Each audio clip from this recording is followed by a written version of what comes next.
In this episode, we'll be taking a closer look on how to drive LEDs, in particular the RGB LED from our project. So this is our RGB LED.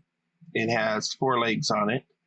One of them is connected directly to ground. The other 3 are connected to the separate red, green, and blue colors. So if we try to drive our LED directly, simply put, it'll blow up. We won't be able to, the current through it will be so high that the LED will self-destruct. In this particular example, we will be able to drive the LED directly from the AT-Tiny through nothing more than a few resistors. However, if you are driving a larger amount of LEDs or a heavier load than 20 milliamps, then we'll take a look at how to do that later. So for this one, we're going to be discussing how we figure out what size of resistor we need in order to drive these LEDs. And in order to do that, we're going to be doing some math. So break out your calculators and let's get cracking. We don't have all the stats on our LED. We do know enough that we'll be able to work with the data that we have. We know that the red LED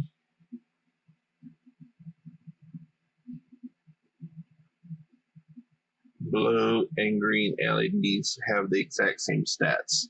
So the red LED has a separate stat than the green and the blue. The red LED takes 2 volts and a maximum current of 20 milliamps. The blue and green take 3 volts and a maximum current of 20 milliamps.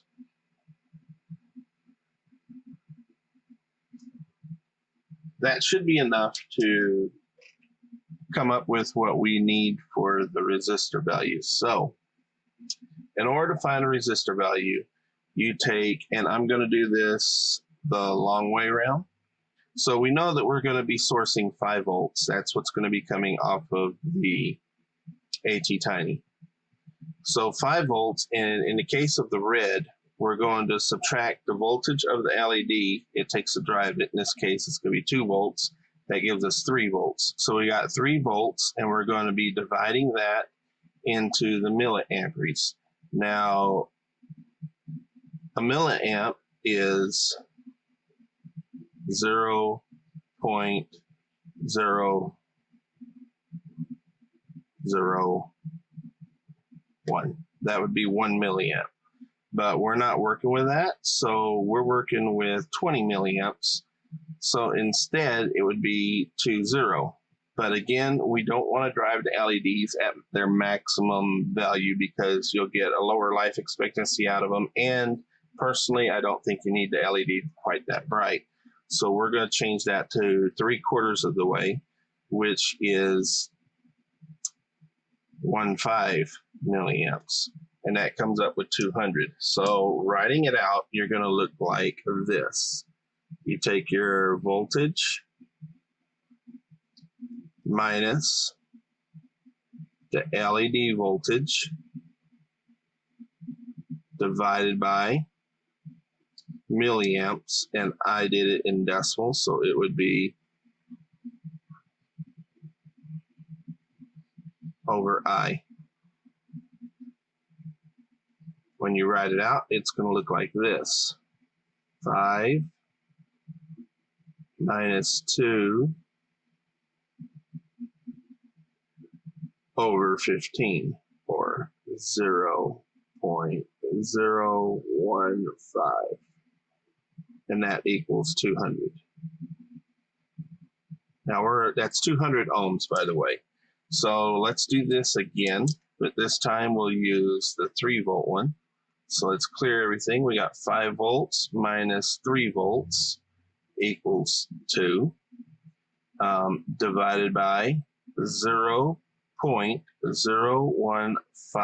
for the milliamps, and that gives us 133.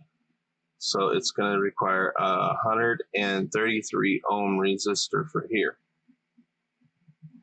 Now we have one more value we need to find out, and that is what wattage a resistor will be needing.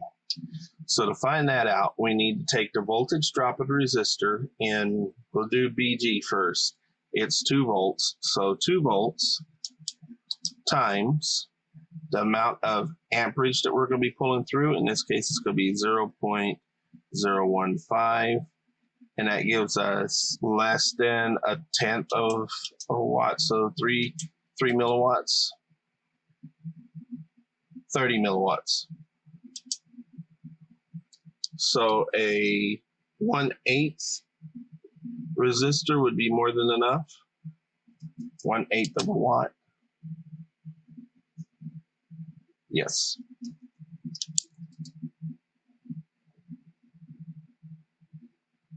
One-eighth of a watt resistor. And then we do the exact same thing for the top one. In this case, it's going to be 3 volts divided by 0.015. Oh, that's times 0.015. And again, we should be under 1/8 of a watt.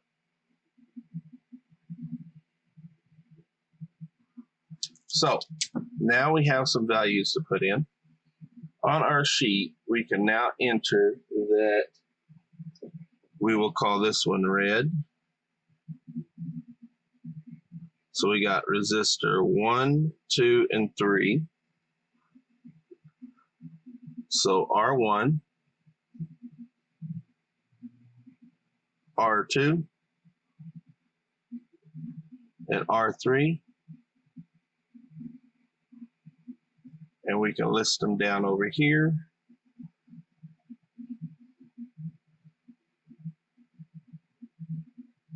R1 equals red.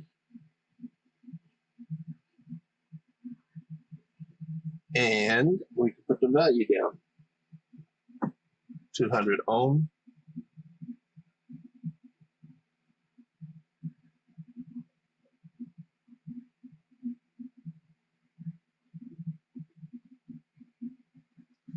And we got the next ones, which is R2 and R3.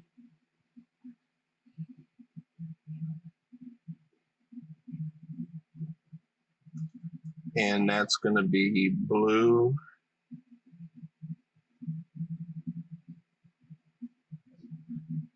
and green. And that's going to be 133 ohm.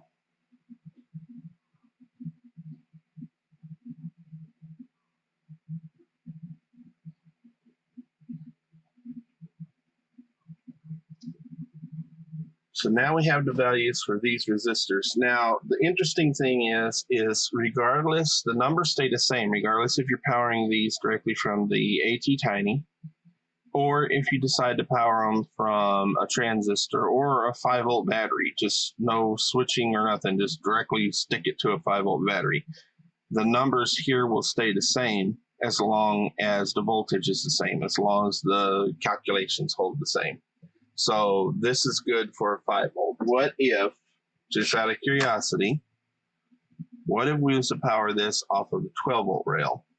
Well, this is why we was doing math the longer way. Let's say you have 12 volts, and we're going to do the same thing. We're going to subtract 2 volts for the red, minus 2, divided by 0.015. That gives us a 600 ohm resistor. And then we can again do the math for that. So we're going to have 10 volts times 0.015. And that gives us still under 1/4 watt resistor, but it would be larger than an 1/8. I wouldn't recommend an 1/8 watt resistor in that circumstance. Now, what about the greens? Well, you got 12 minus 3 volts equals 9 divided by 0.015 equals 600 ohms. So in that case, it would be 600 ohm resistor.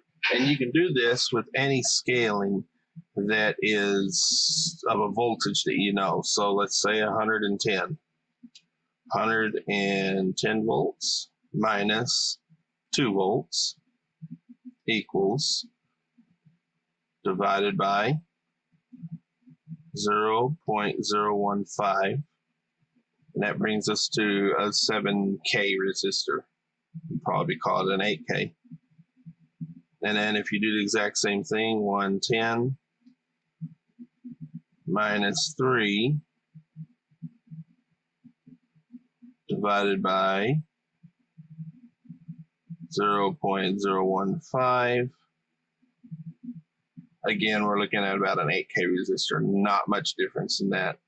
But look at the wattage of that. So you got, in the first case, you got 108 volts times